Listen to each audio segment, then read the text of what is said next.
Okay, so digital misinformation, manipulation, whatever we want to call it. I mean, it's already a major problem, I think everyone's aware of.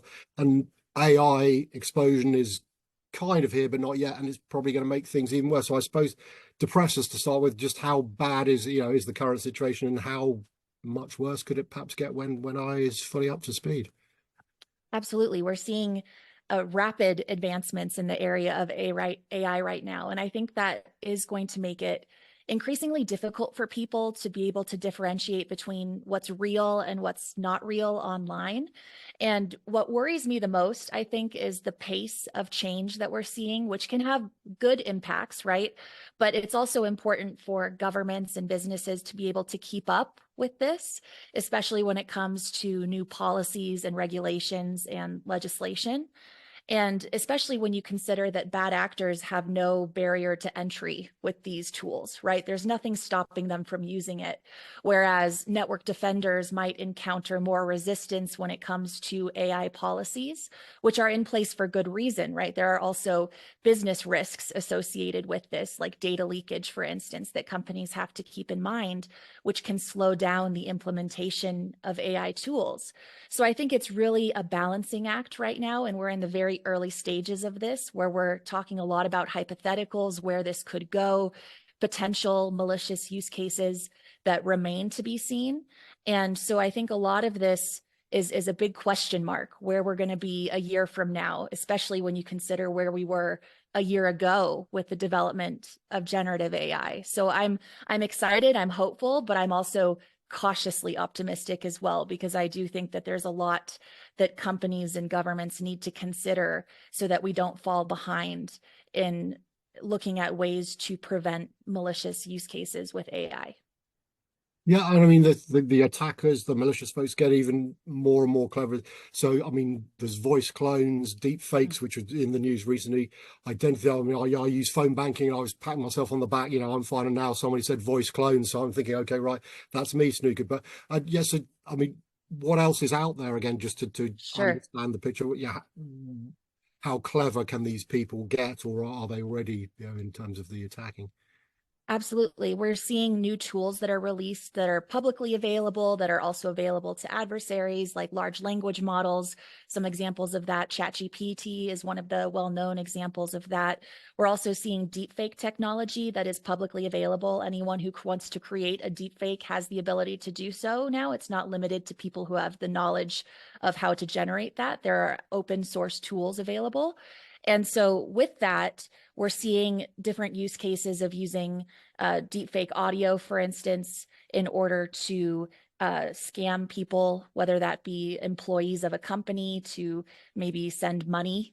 That's one example of a scam that we've seen. We've also seen deepfake audio relative to politics, right? So we've seen robocalls in the lead up to the general election in the United States, where there was one example of a audio deepfake that sounded like US President Joe Biden that was sent to thousands of voters in New Hampshire who are registered Democrats, urging them not to vote in the primary election. And so this is an example where we're actually seeing a deepfake being used to dissuade voters from taking part in the electoral process, which is very concerning. And it's one of those early examples that we're seeing of how this technology could be used to influence voters. And obviously, it's a global problem. So ideally, we come up with a global solution. But the reality is that for, I don't know, cultural reasons and different regulatory regimes, it's perhaps even more difficult to come out, because the world can't agree on anything, I suppose. But this is a particular area where it would be good, but I say that for various reasons, therefore it's very difficult to sort of agree a way forward. So is that making the legislation, the controlling of it, even more difficult than it might otherwise be? Oh, absolutely. I think with this problem, like you said, it's a global problem, but a lot of the legal recourse that people can take, for instance, if they're a victim of a deepfake, is limited, right? Because of where they're located versus where a website is hosted, where a deepfake might be posted. And by the way, the vast majority of deepfakes on the internet today are pornographic and they're non-consensual. And so that introduces an example where people don't have a lot that they can do aside from asking the administrator of a website to remove content.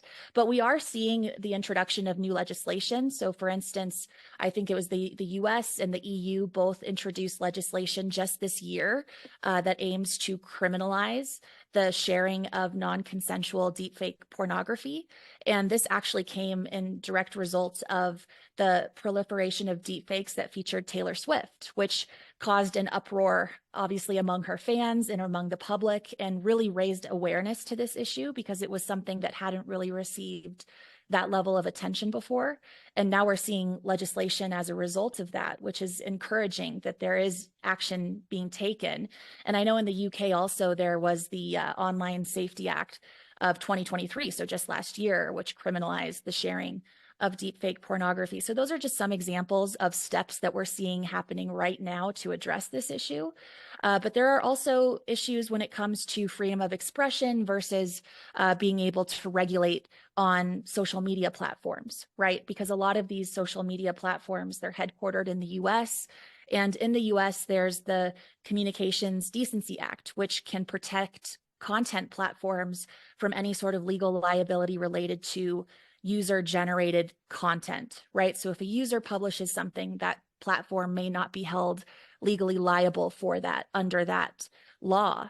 And so that makes it very difficult when it comes to deep fakes for creating an incentive for these companies to take them down. But we are seeing increased pressure on these companies. And just last week at the Munich Security Conference, I think it was 20 major tech platforms all signed this accord, which essentially promises that they're going to look into deepfakes, AI-generated misinformation, especially as it relates to elections, and find ways to develop tools to try to take down this content and identify it, and then also generate awareness, because that's one of the key areas in order to combat deepfakes, is raising awareness of the issue and then also what to look out for so that people aren't falling for misinformation online. And do you think this year might be something of a sort of moment in time? Because obviously there are some high profile elections, political elections going on. And I know we sort of laugh at the sort of what politicians tell us generally, in terms of whether they're being completely honest with it. But in fairness to them, what we might witness is a completely different level of, other folks getting involved. But we could get some fairly serious sort of I don't know, bad actors involved. Just what do you think what's the worst case scenario, I guess, in what we're looking at in the year ahead? Sure, we can look at examples of what we've seen and then how that could apply to elections in a hypothetical. So just I think late last year, there was an example with the London mayor where there was an audio deepfake of him making inflammatory remarks. So this wasn't actually him saying this, but it was his voice. And this was in the lead up to protests in London. And so that was one example of Mayor Sadiq Khan, where there was this audio deepfake of him in the lead up to protests that could influence how he's perceived by the public. And he even made a comment just the other day about how this could have had a serious impact if this had come in the lead up to an election, for instance, or in the lead up to some sort of vote or major political event where it could actually sway voters. And this is something that can introduce a lot of confusion. So say there's an election and we see an audio leak, which in the past we've seen email leaks in the lead up to elections, which are meant to paint a negative view of candidates or political parties or campaigns. We could see a similar situation where an audio deepfake is released and it's purportedly of a candidate, but it's difficult to prove or verify whether or not they actually said these things, especially on a limited time frame before an election, which could actually impact how people vote. And it also introduces plausible deniability for candidates. So if there's an audio tape that's leaked, a candidate could say, hey, that's not me, that's a deep fake, when in fact it is a legitimate audio tape. So it introduces this whole new level of confusion, which can be very concerning, especially in the context of elections. Yeah, and you mentioned just a little while ago about the sort of balance, I guess, between freedom of expression and all the many good things that are coming from the types of technology we're talking about versus the way that they are used, to incredibly bad effect. And clearly banning things. I mean, in the UK, for example, they're discussing at the moment trying to not ban, but yes, ban smartphones for under 16s, and everyone's kind of saying, well, how are you going to do this? So the practicalities are very difficult, but is more legislation, do you think, potentially needed to at least make some of the technology companies that are, if not, they're clearly not willingly assisting, but they are providing a way for the bad actors to get to people? Do you think there does need to be, or as you said with the conference last week, is it more a voluntary? If they want to come up with things, that's good, but very difficult to force them to change their approach? Yeah, so far what we've seen is we've seen a lot of regulatory or volunteer frameworks, right? So the one I mentioned from the Munich conference was voluntary. There's also the EU Code of Practice on Disinformation, which was updated in 2022 with a number of major social media platforms like TikTok, Meta, Google, all signed this code of practice where they said that they will be held liable. So if they fail to take action on deepfakes, they could be fined up to 6% of their global revenue. Whether or not that actually happens remains to be seen because it is a voluntary framework. It's definitely a statement from these companies. But we have seen introductions of the AI Act, for instance, with the EU, which is probably the first large-scale regulation of its kind addressed at AI. And so that's one area where we are seeing regulation that's on its way to becoming law in the EU. And in the United States, we also saw the executive order on AI, which President Biden introduced just last year, which isn't legally binding, but it does introduce how the White House, how that administration is looking at AI to develop frameworks and ways to approach it in the future. So we are seeing steps being taken, whether on a voluntary basis or also just from a regulatory point of view aimed at deepfakes in particular. And alongside those kind of developments, how important is it, do you think, to educate people, and I guess starting from a pretty young age, to question what you see and what you're told, all the way up to, I mean, I spent half my life telling my good wife, if someone's telling you you've won a load of money, just don't open it, all this kind of stuff, but reinforcing those kind of messages. How much responsibility do individuals and organizations have to educate so that we question a lot of stuff? If it, as you say, if a politician apparently says something, that they probably wouldn't normally say, do we go, okay, am I going to believe that? How easy is it to get people to be questioning and without kind of ruining everything? And every time anyone opens their mouth, go, oh, did they really mean? I mean, where do we need to be if it's possible? Right. I think it's important to adopt a healthy dose of skepticism where we're not consistently paranoid that something's not real, but also understanding how to approach content with media literacy, for instance, is one area that we can introduce that, especially with education for kids, for instance, to start early with understanding what is critical thinking, what are some of the questions we should be asking when we come across content online. For instance, what is the source of this content? Is there an author listed? What is the URL?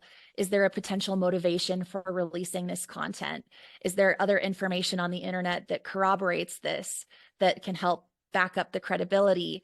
Is there any indication that this content may have been manipulated, right? So there are a lot of questions that we can be asking when we look at content online. And I think a lot of that starts early with education.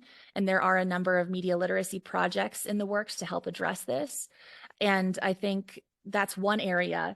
And then also from a business point of view, education can play a role as well, because a lot of employees may not be thinking about deep fakes on a daily basis. So for companies to incorporate deep fakes into their annual security training, for instance, is one effective step they can take.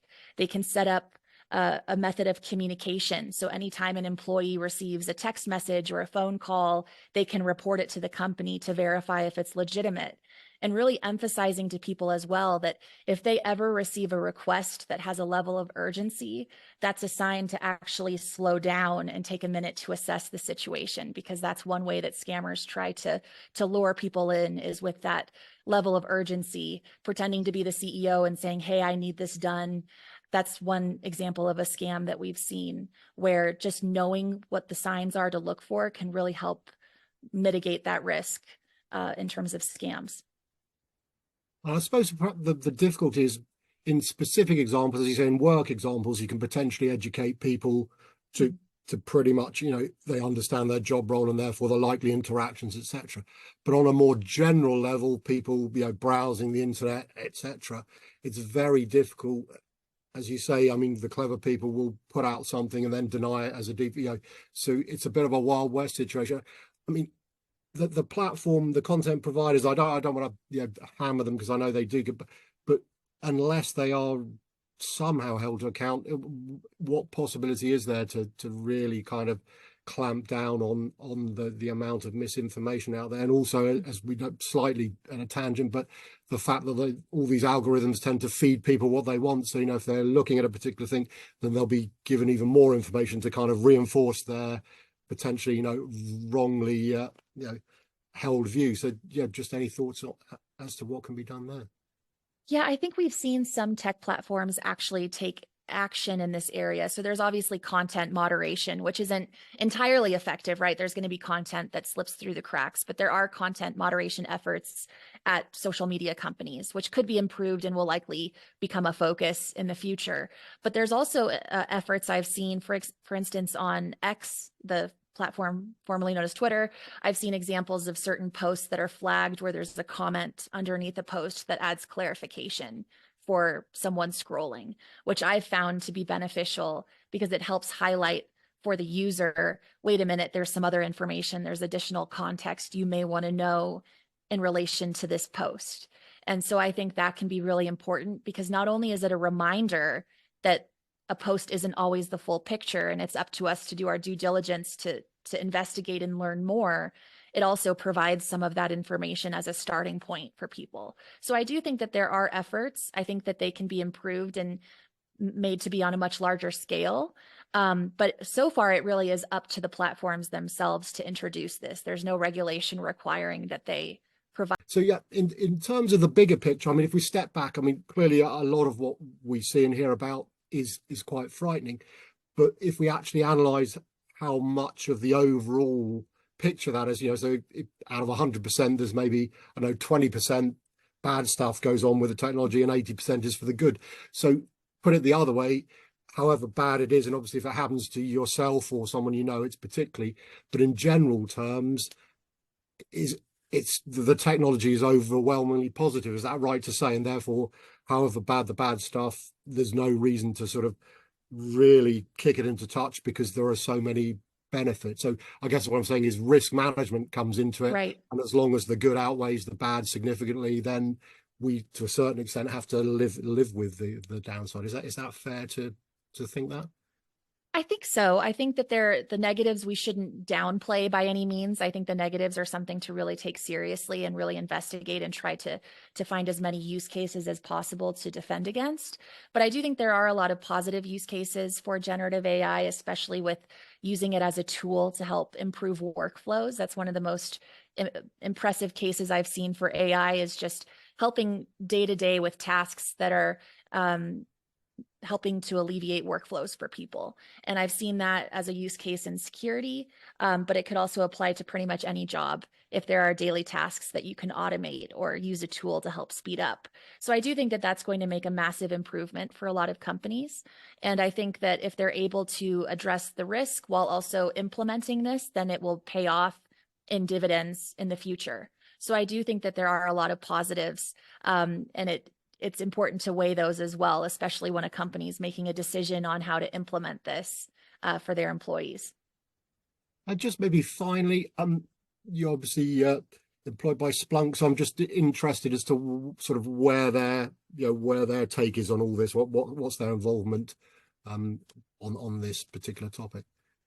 Sure. So Splunk, we actually have our own team internally that's devoted to AI. So this is an issue that we are very focused on, and it's something that we're looking to find the best ways that we can incorporate it internally, as well as understand where everything's headed as a whole with the industry. And so that's something that we're very focused on. And Splunk is looking at ways of incorporating AI into our own products.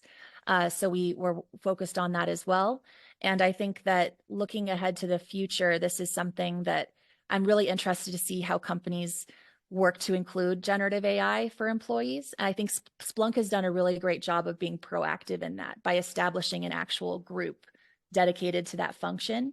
I think that's a great starting point for companies to look at, or at least look to other companies to see how they're implementing it and to work together that way to figure out the best use cases.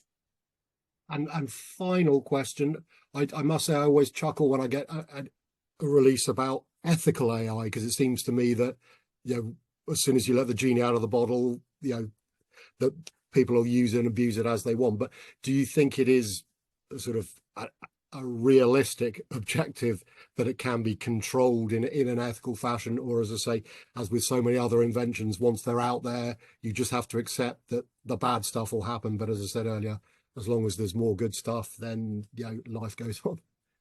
Yeah, absolutely. I think that there are ways to regulate AI that can definitely help, especially with tracing AI. There are a number of efforts to watermark AI generated content is one example of that, but it's not a foolproof solution, right? There are ways around it. So for instance, I know OpenAI has started watermarking their images that were generated by DALL-E 3. And so with watermarking, it essentially updates the metadata of that image so that you can see that it was created by this tool. But if someone just takes a screenshot of that image, then the metadata is gone. It's new metadata. And sometimes online platforms will actually alter metadata when you upload an image to a social media platform, for instance. So there are ways that could skew that a little bit or make it harder to trace images, but it's at least a starting point. And I know there's also ways in which we can try to detect content better, which is one form of regulation as well, beyond just creating that content. So I think there are different ways to look at it, right? So there's the generation of the content and ways to label it and ways to control the data sets that are used to train these large language models as well, which is a whole nother issue, right? In terms of potential bias and, you know, black box AI, that type of thing. So those are all different areas we can look at. And then once it's out of the box, like you said, once it's out there on social media, finding ways to detect it and then remove it is also another way to look at it. So I think if we approach it from all these different angles, it's definitely an issue that we can work to combat. It's going to be an ongoing issue. I don't see any complete solution. I think misinformation is going to be a problem indefinitely, and that, you know, there are ways we can work to combat it. But I do think public awareness is probably the most important aspect of all of this, because we can't control the proliferation of misinformation. It's going to be out there no matter what. It's very important to be able to at least understand when you're looking at something that's maybe not credible. I think that's going to be the biggest way to combat this moving forward, if that answers your question. Yeah, no, it's fine. I mean, I think it's a fascinating topic. I know everyone will have their own views, but some brilliant insights from yourself, Audra. So I really enjoy the conversation. Maybe we can catch up again in another 6 months' time, Yeah. before or after various elections and stuff, just see what's been developing. But for now, at least, thank you very much indeed for your time. Thank you. Yeah. Thank you so much. It was great talking with you. Thanks again.